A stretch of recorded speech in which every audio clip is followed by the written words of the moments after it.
स्वप्ना नगर नाम के गांव में प्यारेलाल नाम का एक बूढ़ा नाई रहता था। उस गांव में उसका बहुत अच्छा नाम था। कटिंग करवाने के बाद लोग जितने पैसे देते थे वो उतने ही पैसे लेता था। उसका एक लौता बेटे का नाम पन्नालाल था। एक दिन प्यारेलाल अपने बेटे को बुलाकर, बेटा, मैं बूढ़ा बन गया हूँ, कम से कम अब तो मेरे पास आकर बाल काटना सीखो। कहीं मैं बीमार पड़ गया तो, या नींद में ही मर गया तो तुम कैसे जियोगे, ये सोचकर मुझे डर लगता रहता है। उस भगवान की कृपा से हमारी खानदानी पेशा तुम्हारे खून में ही है, मगर किसी भी काम में अगर सफल होना है तो उसके लिए अभ्यास करना बहुत जरूरी है। तुम थोड़ा अभ्यास करोगे तो बस इस काम में सफल हो सकते हो। मेरी बात सुनो बेटा, अभी भी देरी नहीं हुई है। वाह पिताजी, आप अपना हर दिन का भाषण शुरू कर दिए। आपसे कितने बार बोलूं पिताजी कि मैं ये काम नहीं करूंगा कहकर। मेरे एक दोस्त ने मुझे दुबई में नौकरी दिलाऊंगा कहा था। आपकी जिंदगी भर मेहनत करके कमाए पैसे मैं वहाँ 1 महीने में कमाऊंगा। उस रात पन्नालाल अपने पिताजी के जमा किए पैसों को लेकर घर से भाग गया। पन्नालाल अपने घर में से चोरी किए पैसों को लेकर अपने दोस्त मुन्ना के पास जाकर, मुन्ना ये लो 3 लाख, तुमने 5 लाख पूछा था मगर मैं 3 लाख ही एडजस्ट कर पाया, मैं इससे ज्यादा नहीं दे सकता। मेरे पिताजी की जिंदगी भर की कमाई को चोरी करके लाया हूँ, किसी भी तरह तुम्हें ही मुझे दुबई भेजना होगा। सही समय पर आए हो रे, और 1 घंटे में ये शिप दुबई जाने वाला है। तुमने पूरे पैसे नहीं दिए ना, इसीलिए मैं तुम्हें सामान को रखने वाले कमरे में रखकर तुम्हें दुबई भेजूंगा। उस शिप का कैप्टन मेरे पहचानत का है। 20 दिन में तुम दुबई चले जाओगे। बहुत धन्यवाद रे मुन्ना, अगर तुम ना होते तो बहुत मुश्किल हो जाता था। पन्नालाल 20 दिन उस शिप के सामान वाले कमरे में रहा। अकेले अकेले उसे क्या करना है कुछ समझ नहीं आने के कारण कमरे में रहे बिल्लियों के बाल काटने लगा। और वो अपने मन में, बेरोजगार नाई बिल्ली के बाल काटा है कहकर कहावत शायद मुझ जैसे वालों के लिए ही बोले होंगे। मेरे पिताजी काम सिखाने के लिए मेरे पीछे पड़े थे मगर मैंने उनकी परवाह नहीं की। अब मुझे वही काम करना पड़ रहा है। ये सब मेरे कर्म है, क्या कर सकते हैं। एक बार दुबई जाकर काम पे लगने दो, तब सबके मुंह बंद कर दूंगा, सोचा। 20 दिन के यात्रा के बाद वो शिप एक जगह पर रुकी। पन्नालाल धीरे से शिप उतरकर बाहर आया और इधर उधर देखने लगा। ये क्या, दुबई एकदम हमारे गांव के जैसा ही है, सोचा। थोड़े दूर जाकर ये उसी का गांव है कहकर उसे समझ आ गया। धोखा, ये दुबई नहीं है, ये हमारा गांव है, उस मुन्ना को मार डालूंगा कहकर गुस्से से उस मुन्ना के पास गया। ये क्या रे, दोस्त समझकर तुम पर भरोसा करके तुम्हें पैसे दिए तो मुझे ही धोखा दोगे क्या? तुमने तो अपने पिता को ही धोखा दिया है ना। तुम्हारे पैसे देने की बात हम दोनों के अलावा किसी और को नहीं पता। तुम जो कर सकते हो वो करो, जाओ।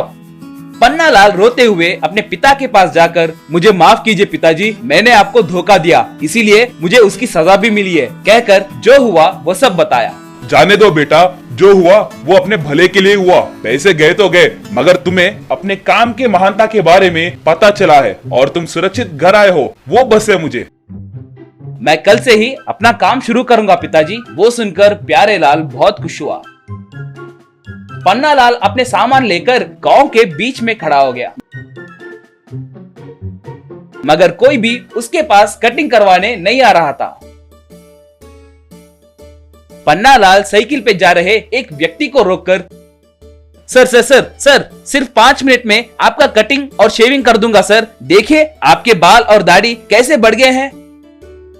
मुझे भी कटिंग करवानी है भाई, मगर मुझे बहुत जल्दी ऑफिस जाना है। हर रोज ऐसे ही कोई काम गिरने की वजह से कटिंग दाढ़ी नहीं कर पा रहा हूँ, मुझे छोड़ दो भाई, अर्जेंट जाना है। सर मुझे एक मौका दीजिए सर, आपके ऑफिस पहुँचने से पहले ही मैं आपका कटिंग और शेविंग कर दूंगा। ठीक है, जल्दी करो, मुझे इन बड़े बालों से छुटकारा मिले तो बस है। पन्नालाल उस व्यक्ति के साइकिल के पीछे बैठ गया। वो व्यक्ति साइकिल चला रहा था तो पन्नालाल फटाफट कटिंग और शेविंग पूरा कर दिया।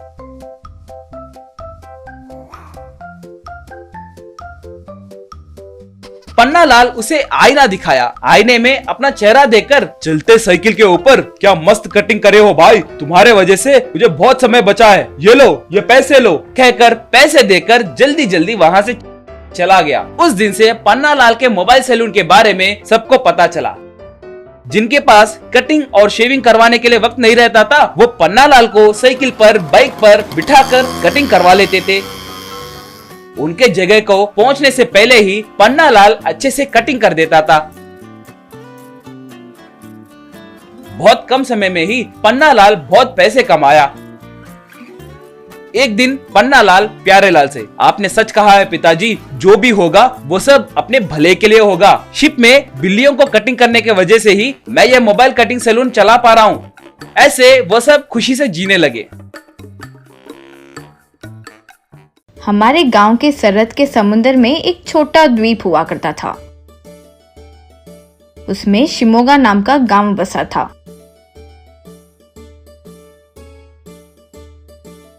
उसके बगल में ही एक ज्वालामुखी पर्वत हुआ करता था। उसमें से हमेशा धुआं आते रहता था। उस गांव में गोपाल नाम का चरवाहा रहता था। वो अच्छा स्वभाव का था, लेकिन बहुत शरारती भी था। झूठ बोलकर लोगों को तंग करना उसे बहुत पसंद था, इसीलिए हमेशा लोगों से कुछ ना कुछ झूठ कहते ही रहता था। कुछ दिनों बाद लोग उसका भरोसा करना ही बंद कर दिए थे। जो भी कहता वे हंसते रहते थे उस पर।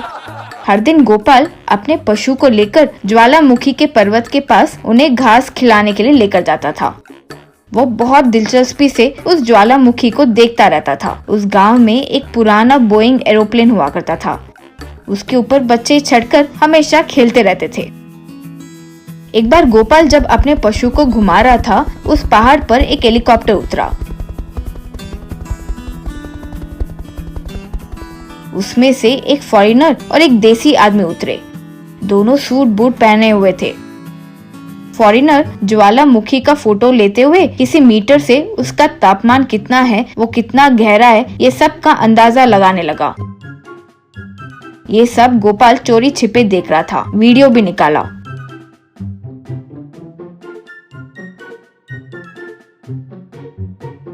हे रवि, जो तुमने ज्वालामुखी पर्वत के बारे में बताया वो यही है ना? मेरे हिसाब से ये बहुत जल्द ही फटने वाला है। जांगली सर, हाँ सर, वो ज्वालामुखी यही है। हमें जल्दी यहाँ से चले जाना चाहिए सर। आप पड़ोसी देश के जासूस हो, मैं भी तुम्हारे मुल्क के लिए काम कर रहा हूँ। ये बात किसी को पता चल गया तो बहुत खतरा होगा। वैसे ये ज्वालामुखी पर्वत फट गया तो आपको और आपके मुल्क को क्या लाभ है जी? पगले, क्या लाभ है पूछ रहे हो? आपके देश में हर बार कुछ ना कुछ वायरस छोड़ने वाले हम ही है ना। सारे मुश्किलों का कारण हम ही हैं। देखा ना, आजकल में जो वायरस हमने छोड़ा है वो आपके देश को कैसे घबरा दिया। ये भी कुछ ऐसा ही है। अगर ये ज्वालामुखी फट गया तो आसपास के कुछ हजारों फसल खराब हो जाएंगे, हजारों लोग मर जाएंगे। तब तुम्हारे देश को बहुत ज्यादा नुकसान होगा। हमें भी वही चाहिए। ये किसी भी वक्त फट सकता है। ये खबर तुम्हारे सरकार को पता नहीं लगना चाहिए। चलो यहाँ से निकल जाएंगे। फिर उनका हेलीकॉप्टर वहां से उड़कर चला गया। फिर गोपाल दंग रह गया था। जल्दी भागते हुए गांव की ओर आया।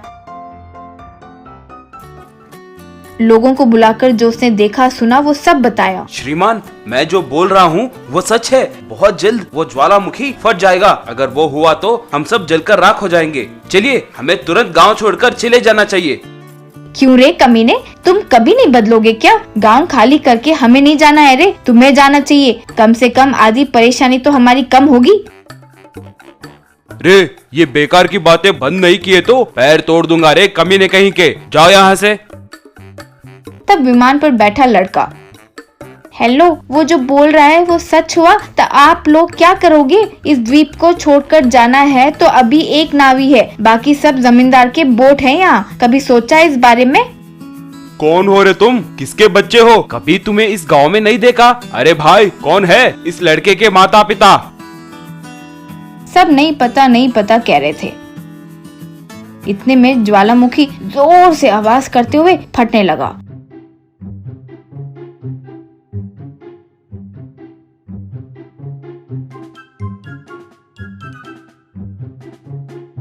तब सारे लोग डर गए थे। बाप रे बाप, यानी जो ये बोल रहा था वो सच है। अब हम क्या करें? हमारे गांव में सिर्फ एक ही बोट है, उसमें भी 5 लोग से ज्यादा कभी नहीं बैठ सकते। अब सब यही जलकर राख हो जाना है क्या? जमींदार जी, आपके बोट में कम से कम कुछ लोगों को बिठाकर मदद कीजिए ना हमारी। रुको भाई रुको, तुम गरीब लोगों को एक बोट काफी है, 5 लोग भी बच गए तो काफी है ना। मेरा बोट मेरे ही परिवार के लिए काफी है। बाप रे, जल्दी मुझे अपने लोगों को लेकर यहाँ से भाग जाना चाहिए।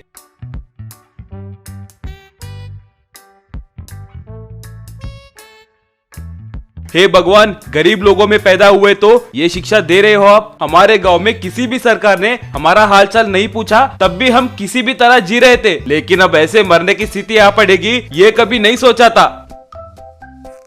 बेटा गोपाल, भले ही तुम शरारती हो, लेकिन इस गांव वालों की रक्षा करने के लिए इतना सोच रहे हो, उसके लिए बहुत खुशी हो रही है। इसीलिए अब से तुम इस गांव वालों को परेशान नहीं करोगे तो मैं तुम्हारी मदद करूंगा। तुम मदद करोगे? वो कैसे? ठीक है, मैं अब जिंदगी में कभी झूठ नहीं बोलूंगा और लोगों को कभी परेशान नहीं करूंगा, ठीक है ना? बोलो कैसे मदद कर सकते हो? तुम सब इस विमान में बैठकर जाओ। अंदर बैठोगे या विमान के ऊपर बैठोगे या पंखों पर लटकोगे, तुम्हारी मर्जी, लेकिन तुम लोगों को कुछ नहीं होगा, ये मेरी गारंटी है। यही मदद मैं कर सकता हूँ, कहकर तुरंत गायब हो गया। तुरंत वो पुराना विमान अचानक नए में बदल गया। वो देखकर सब आश्चर्य में पड़ गए थे और आकाश की ओर देखते हुए नमस्कार किए। फिर गोपाल विमान चलाने तैयार हुआ तो सारे लोग उसमें बैठे। अंदर सारे बच्चे, गांव के बकरियां और भैंस से भर गया था। विमान के ऊपर और उसके पंखों के ऊपर सारे लोग बैठ गए और वो तेजी से हवा में उड़ने लगा। फिर वो उस ज्वालामुखी के ऊपर से उड़ गया।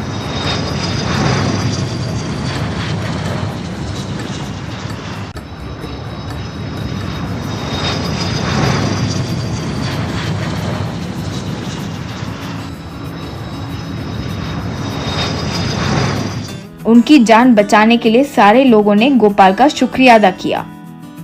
गोपाल के निकाले वीडियो के सबूत से उन 2 जासूसों को पुलिस ने गिरफ्तार करके बहुत पीटा।